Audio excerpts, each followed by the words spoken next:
Перше завдання, яке має виконати та сама скотиняка, це вмерти яку можна швидше на зустріч з Мікаелом Габріелом. Отак. Це на жаль, але 36 років досвіду занять з ходу, групових тренувань, а також досвід наших інструкторів. Він доводить, що людина ніколи не переймається власним здоров'ям, поки не стане запізно. І тому, друзі, не марнуйте час.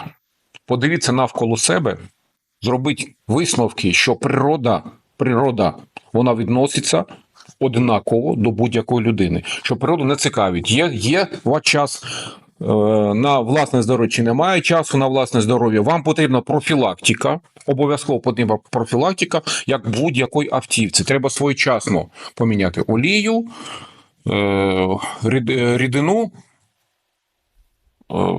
повітряний фільтр.